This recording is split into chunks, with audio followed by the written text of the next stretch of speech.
가나안 땅에 이스라엘 백성들이 들어와서 땅 분배를 다 마치고 이제 20장에 들어오면은 새로운 법에 대한 이야기가 나타나는데 이게 도피성에 대한 이야기입니다. 1절과 3절에 보면 도피성을 정하라는 말씀이 나오고 4절부터 6절에 보면은 도피성을 어떻게 운영해야 될 것인지 말씀해주고 있고 7절부터 9절까지는 도피성이 총 6개입니다. 동쪽에 3개, 서쪽에 3개. 이 동쪽 어디에 기준이 되냐면 요단강을 기준으로 요단강 건너오기 전에 동쪽에 3개, 그리고 요단강을 건너와서 이스라엘 백성들이 가나안 땅을 점령했잖아요. 그 가나안 땅 안에 3개, 이렇게 총 6개의 도피성을 만들라고 말씀을 하는 그런 내용들이 나옵니다. 사실 이 도피성에 대한 이야기는 여호수아서에서 처음으로 나오는 것이 아니고요. 저기 모세 시대부터 하나님께서 너희들이 가나안 땅에 들어가면 도피성을 만들라라는 그런 말씀을 해주신 것을 볼 수 있습니다. 우리가 직접 찾아보면은 10계명을 주신 출애굽기 20장에 10계명을 하나님이 주실 때에 21장으로 넘어오게 되면 거기에 보면은 백성들이 지켜야 할 법규에 대해서 설명하면서 이 도피성에 대한 이야기가 잠깐 나옵니다.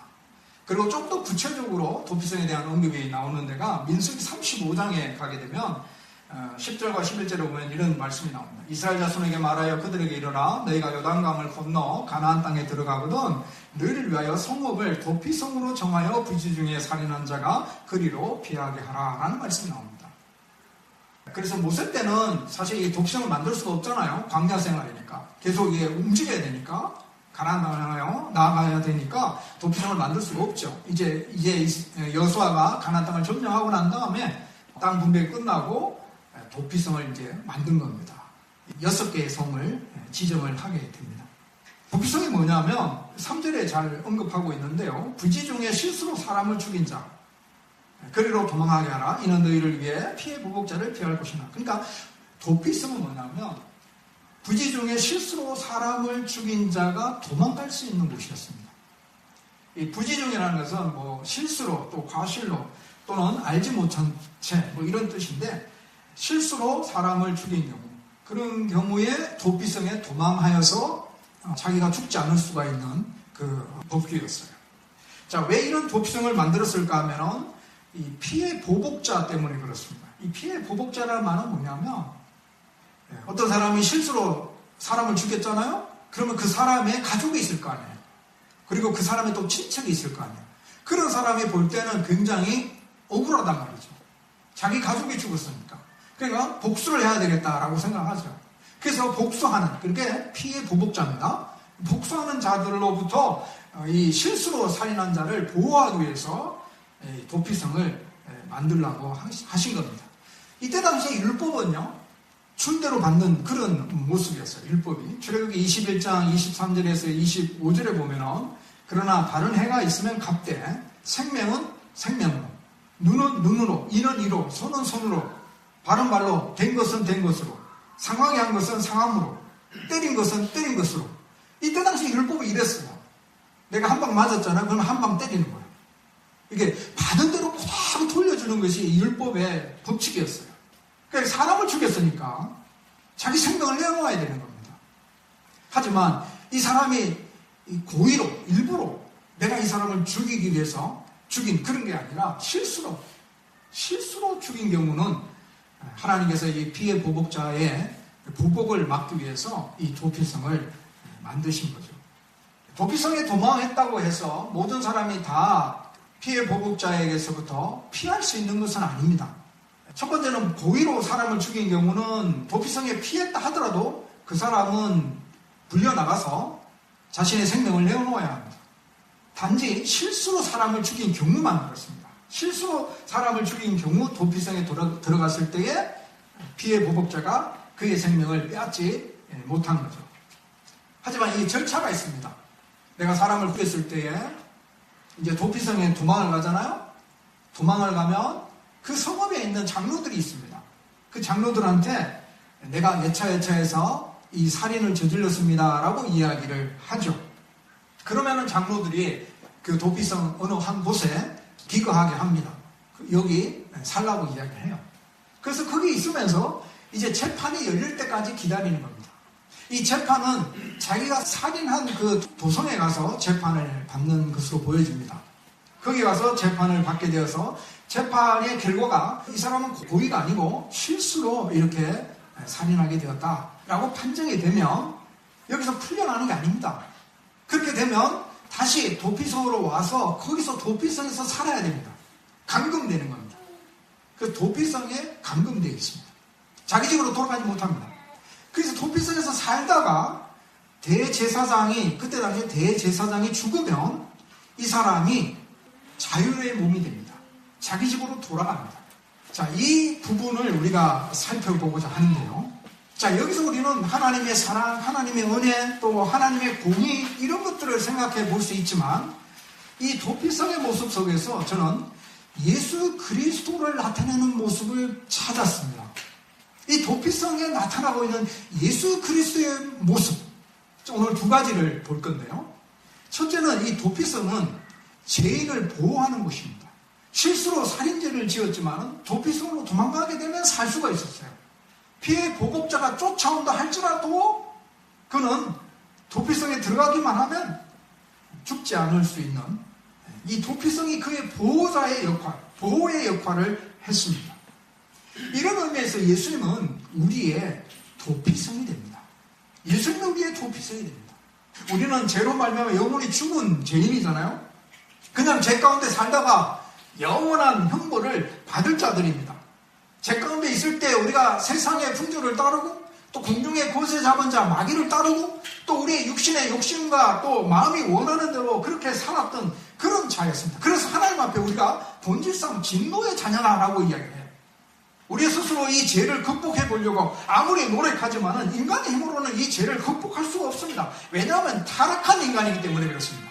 우리가 어느 정도 그래도 선한 모습이 있으면, 우리가 어느 정도 부패되지 않은 그런 부분들이 있으면 그 부분이 재생되어서 선한 것들을 행할 수 있을는지는 모르지만, 우리 죄로 말미암아 우리의 그 본성이 죄로 말미암아 완전히 다 타락했기 때문에, 완전 전적인 부패라고 합니다. 그래서 전적으로 타락했기 때문에 더 이상 우리가 이 죄에서 우리 스스로 벗어날 수 없는 겁니다. 오직 전능하신 하나님만이 우리를 이 죄에서 건져 주실 수 있는데요. 그래서 하나님은 우리 죄인을 사랑하셨죠. 우리를 긍휼히 여겨주셨고 예수님을 십자가에 내어주시기까지 우리를 자비를 베풀어 주셨어요. 우리에게. 그래서 우리를 죄에서 건져 주셨습니다. 그래서 에베소 2장 4절과 5절에 긍휼이 풍성하신 하나님이 우리를 사랑하신 그 큰 사랑을 인하여 허물로 죽은 우리를 그리스도와 함께 살리셨고 너희는 은혜로 구원을 받은 것이라. 그래서 우리가 하나님의 자녀가 되었어요. 진노의 자녀에서 이제는 하나님의 자녀로 우리의 신분이 바뀐 겁니다. 자, 그렇다면 여기서 질문이 들어가요. 자, 우리가 진노의 자녀에서 하나님의 자녀로 신분이 바뀌었어요. 우리가 예수 그리스도를 믿음으로 말미암아 우리는 죄에서 이렇게 벗어났어요. 그렇다면 이제 이 죄에서 완전히 해방되었나? 우리가 이 죄에서 완전히 해방되었나? 해방되었을까요? 바울이 이런 고백을 했습니다. 로마서 7장 9절에 보면 바울이 이런 고백을 하는데, 내가 원하는 바 선은 행하지 아니하고 도리어 원하지 아니하는 바 악을 행하는도다. 내가 선을 행하고 싶은데 악을 행하는 자신의 모습을 본 겁니다. 근데 바울이 어떤 인물입니까? 바울이 예수 그리스도를 믿어서 하나님의 구원의 은혜를 받은 자예요. 하나님의 자녀가 되었어요. 더 나아가 바울은 복음을 위해서 사도로 부름을 받고 복음을 증거하는 증인의 삶을 사는 사람이에요. 그런데 이 사람이, 이런 분이 내가 선을 행하고 싶은데 선을 행하지 아니하고 오히려 악을 행하는 자신의 모습을 발견하게 된 겁니다. 이게 어떻게 된 것일까요? 하나님께서 우리를 죄에서 건져주셨는데, 구원의 은혜를 주셨는데 왜 아직 악을 행하는 모습이 여전히 남아있는가 말입니다. 바울은 로마서 7장 20절에서 이렇게 설명을 합니다. 만일 내가 원하지 아니하는 그것을 하면 이를 행하는 자는 내가 아니요 내 속에 거하는 죄니라. 악을 행하는 모습이 나타나면 그것은 내가 행하는 것이 아니라 내 속에 거하는 죄가 행하는 것이다라고 말하고 있어요. 그러면서 24절에 넘어가면 바울이 이렇게 고백합니다. 오호라 나는 공고한 사람이로다. 이 사망의 몸에서 누가 나를 건져내냐. 이 공고하다는 것은 나는 비참하다는 뜻입니다. 나는 비참한 사람이다 라는 그런 고백이에요. 바울이 지금 내가 선을 행하고 싶다. 착하게 살아보고 싶다, 바르게 살아보고 싶다 하지만 자기 자신의 실패하는 모습들이 나타난다는 것입니다. 그런 모습 때문에 내 자신이 선을 행할 능력이 없다는 사실을 깨닫고 절망감과 비참함을 가지고 탄식하는 그런 모습을 드러내고 있는 것을 보게 됩니다. 자, 바울이 어떻게 해서 이 부분을 극복했는가? 바울은 이 비참한 심정을 어떻게 극복했는가? 선을 행하지 아니하고 악을 행하는 자신의 모습을 보면서 절망 가운데 있던 바울이 자신의 이 비참한 심정이 해방되는 비결을 발견하게 됩니다. 그것이 로마서 8장 1절이에요. 그러므로 이제 그리스도 예수 안에 있는 자에게는 결코 정죄함이 없는. 바울은 자신이 예수 그리스도 안에 있으므로 자기 자신 안에 도사리고 있는 죄가 있다 하더라도 더 이상 정죄함을 받지 아니한다는 사실을 깨닫게 된 겁니다. 세리가 성전에 올라가서 하나님 앞에 통곡하죠. 하나님, 나는 죄인입니다 라고 고백합니다. 그렇게 통곡하며 자기 자신의 죄를 자백하고 하나님 앞에 회개 기도를 드렸을 때에 세리가 예수님으로부터 의롭다 인정을 받았잖아요. 바울은 지금 이 사실을 발견한 겁니다. 내가 예수 그리스도 안에 있으면 더 이상 정죄함을 받지 아니한다. 다시 말해서 내가 예수 그리스도 안에 있으면 죄인이 아니라 의인으로 인정함을 받는다라는 것입니다. 자, 예수님이 죄인을 보호해 주시는 도피성이 된다라는 의미가 여기서 나옵니다. 자, 그러므로 우리는 예수님에게로 달려갈 필요가 있습니다.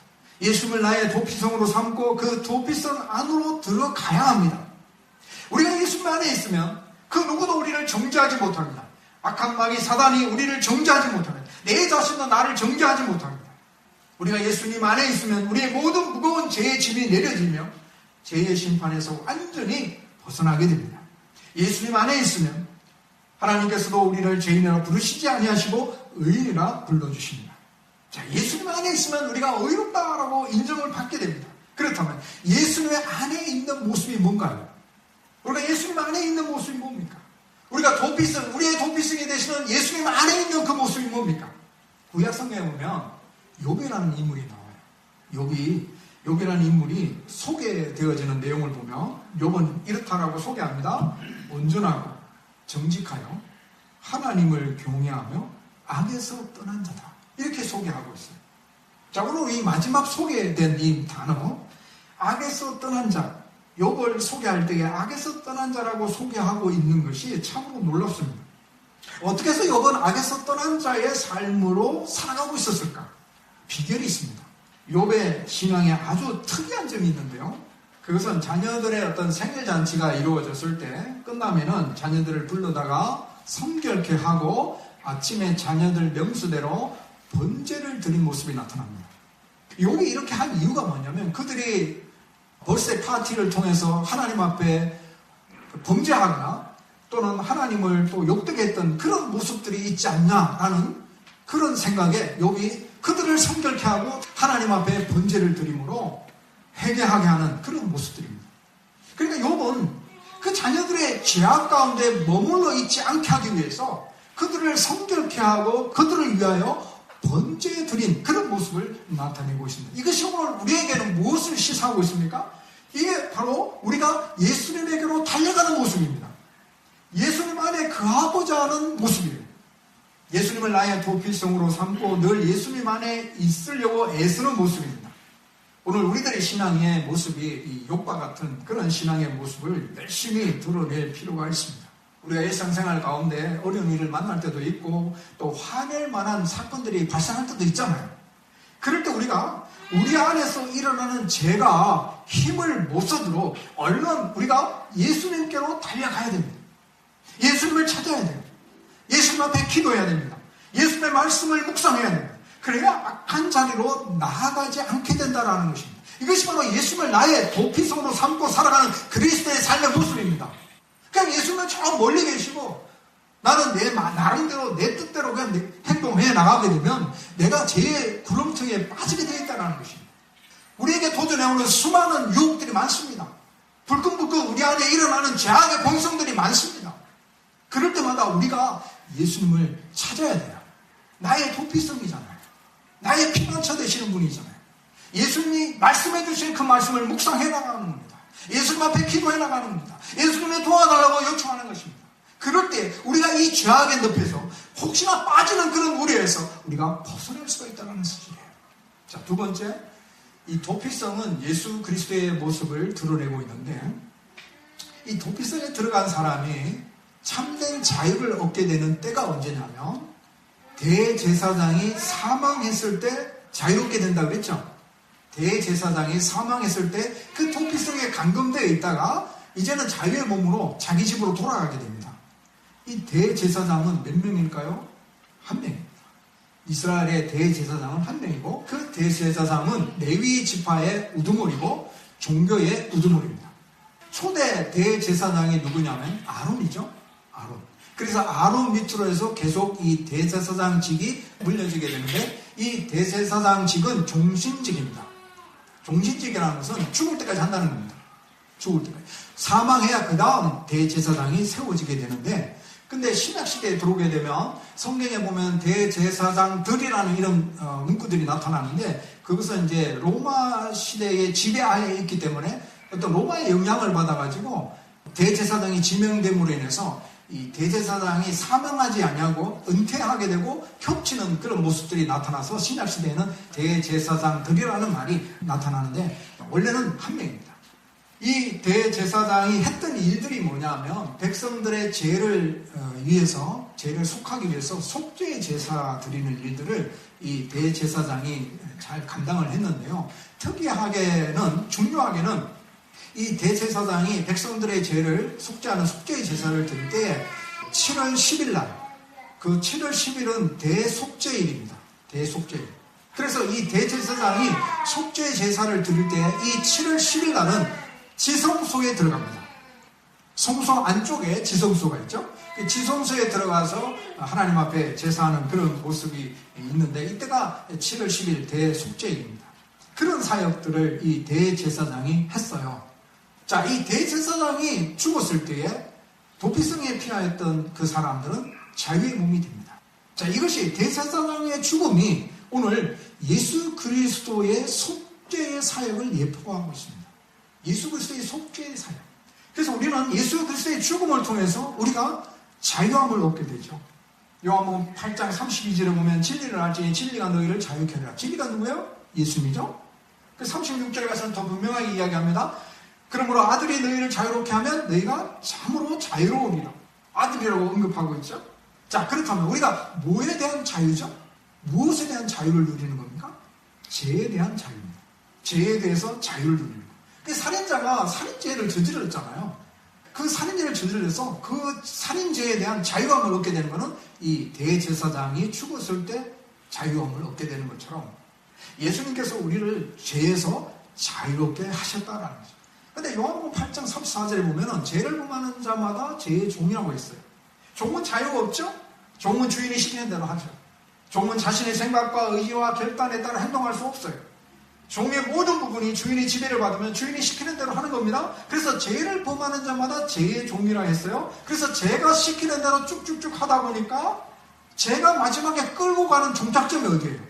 사망입니다. 죄는 결국에는 사망입니다. 영원한 죽음이죠. 지옥 형벌, 영원한 지옥에 떨어지는 겁니다. 이게 죄의 종착점이에요. 예수님은 우리를 이런 죄의 지배에서 벗어나게 하시려고 이 속죄의 제사를 드렸죠. 구약시대 대제사장은 이 속죄의 제사를 드리기 위해서 짐승을 잡고 그렇게 속죄의 제사를 드렸지만 예수님께서 우리를 위하여 속죄의 제사를 드릴 때는 그렇게 하시지 않았어요. 히브리서 9장 12절 보면은 염소와 송아지의 피로 하지 아니하고 오직 자기의 피로 영원한 속죄를 이루사 단번에 성소에 들어가셨느니라. 예수님은 짐승의 피를 이용하지 아니하시고 자신의 피로 영원한 속죄를 이루신 겁니다. 구약시대의 대제사장은 여러 번 백성의 죄를 사하기 위해서 속죄의 제사를 계속 반복해서 드려야 했어요. 그러나 예수님은 단 한 번으로 영원한 속죄를 성취하셨기 때문에 반복할 필요가 없습니다. 그래서 예수님의 속죄의 사역은 반복될 필요가 없어요. 대제사장이 사망했을 때 살인자에게 자유가 주어진 것처럼 예수님이 속죄의 제물이 되어서 십자가의 죽으심으로 말미암아 우리에게 자유가 주어진 겁니다. 그래서 이제는 우리는 죄의 종이 아니에요. 이 죄에서 이제 완전히 우리가 자유함을 얻게 되었습니다. 더 이상 죄가 우리를 짓누르거나 죄 때문에 위협을 받거나 죄로 인한 사망을 두려워할 필요가 없습니다. 그렇다면 이제 우리는 죄에서 자유했으니 마음대로 죄 지어도 괜찮겠네요? 어때요? 이제 죄에서 자유했어요. 예수님께서 우리를 죄에서 건져내셨어요. 예수님께서 우리를 위하여 속죄의 제사를 드렸음으로 말미암아 우리가 이제는 참된 자유를 누리게 되었어요. 그러면 이제 마음대로 죄를 지어도 될까요? 죄를 지으면 안 되죠. 왜냐하면 죄를 범하는 자마다 죄의 종이라고 했거든요. 다시 죄의 종으로 돌아갈 수는 없잖아요. 자, 그래서 성경은 우리의 정체성을 이야기해주고 있습니다. 로마서 6장 18절에 보면은 죄로부터 해방되어 의에게 종이 되었느니라. 자, 보세요. 이제는 죄에서 해방되어서 거기서 끝난 게 아니에요. 죄에서 자유를 얻었다라고 해서 끝난 게 아니고 우리의 정체성이 죄에서 해방되어서 그 다음에는 의에게 종이 되었다라고 말씀하고 있습니다. 우리의 정체성이 죄의 종이 아니라 의의 종이 되었다라고 말씀하는데 이 의의 종이 나아가야 할 방향이 19절에 나타납니다. 이제는 너희 지체를 의에게 종으로 내주어 거룩함에 이르라. 이 의의 종이 나아가야 할 삶의 방향과 목적이 더 이상 이 욕망이 아니라 더 이상 죄가 아니라 거룩함에 도달하는 거예요. 우리가 거룩함에 도달하는 거예요. 이것이 바로 이 의의 종에 나아가야 할 그 삶의 방향이요 목적입니다. 우리가 예수 그리스도의 속죄함을 받아서 우리가 죄에서 참된 자유함을 누렸잖아요. 그래서 거기서 끝나는 것이 아니라 이제는 우리가 거룩함을 향하여 나아가는 삶의 목적과 방향이 서야 된다는 겁니다. 자, 우리가 어떻게 거룩해지죠? 시편 119편 9절에 보면은 청년이 무엇으로 그의 행실을 깨끗게 하니까 주의 말씀만 지킬 따름입니다. 우리가 하나님의 말씀을 지킬 때에 우리가 거룩해진대요. 우리가 하나님의 말씀을 순종할 때에 우리의 영적인 부분이 거룩해진대요. 그래서 하나님의 말씀에 어느 정도로 내가 잘 순종하는가에 따른 그 모습이 우리의 거룩함의 수준을 나타내게 되어 있습니다. 시편 119편 11절에 가서는 내가 주께 범죄하지 아니하려 하여 주의 말씀을 내 마음에 두었나이다. 하나님의 말씀이 우리가 죄악에 빠지지 않도록 지켜주시는 말씀이 된다는 것을 우리에게 일깨워 주고 있어요. 그래서 우리가 하나님의 말씀을 내 마음에 두고 예수님의 구속의 은혜를 받은 우리는 더 거룩한 삶을 위해서 하나님의 말씀을 마음에 두고 그 말씀을 힘써 지켜나가는 것. 이것이 바로 참된 자유를 얻은 성도의 삶입니다. 말씀을 맺습니다. 이 도피성은 실수로 사람을 죽인 사람이 도망가서 피해 보복을 받지 아니할 수 있는 피난처죠. 예수님은 우리의 도피성으로서 우리의 죄에 대한 피난처가 되십니다. 우리는 죄로 말미암아 죽은 자들이었고 죄 가운데 살다가 영원한 형벌을 받을 자였지만 긍휼에 풍성하신 하나님께서 우리를 사랑하셔서 우리를 위하여 예수 그리스도를 십자가에 넣어주심으로 말미암아 우리를 죄에서 건져주셨어요. 그래서 이제는 우리는 예수 그리스도 안에 있는 존재이기 때문에 이제는 우리가 그 죄로 말미암아 정죄함을 받지 아니한다는 것입니다. 우리가 믿음으로 살아나갈 때 혹이나 우리의 연약함이 드러난다 할지라도 우리가 선을 행하지 못하고 오히려 악을 행하는 그러한 어리석은 행위가 드러난다 할지라도 우리가 예수 그리스도의 안에 있는 자들이기 때문에 더 이상 정죄함을 받지 아니한다라는 것이에요.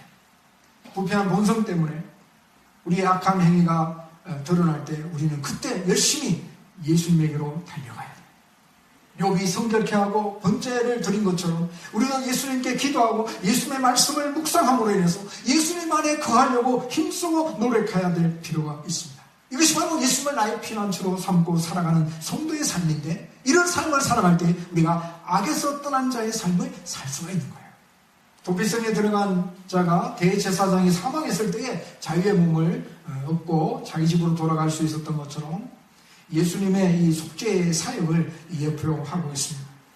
예수님은 죄인에게 참된 자유를 주시고자 자신이 속죄의 제물이 되셔가지고 십자가에 죽으시고 3일 만에 부활하심으로 말미암아 더 이상 반복될 필요가 없는 영원한 속죄의 제사를 드린 거죠. 그래서 우리가 예수 그리스도로 말미암아 우리가 자유함을 얻게 된 겁니다. 이제는 우리가 죄의 종이 아닙니다. 이제 우리는 의의 종입니다. 그러므로 의의 종이 되었기 때문에 우리가 살아가야 할 삶의 방향과 목표는 거룩함입니다. 하나님이 거룩하신 것처럼 우리 또한 거룩한 삶의 모습들을 잘 풀어내어서 하나님이 기뻐하시는 성도의 삶이 되시기를 주의 이름으로 축복합니다.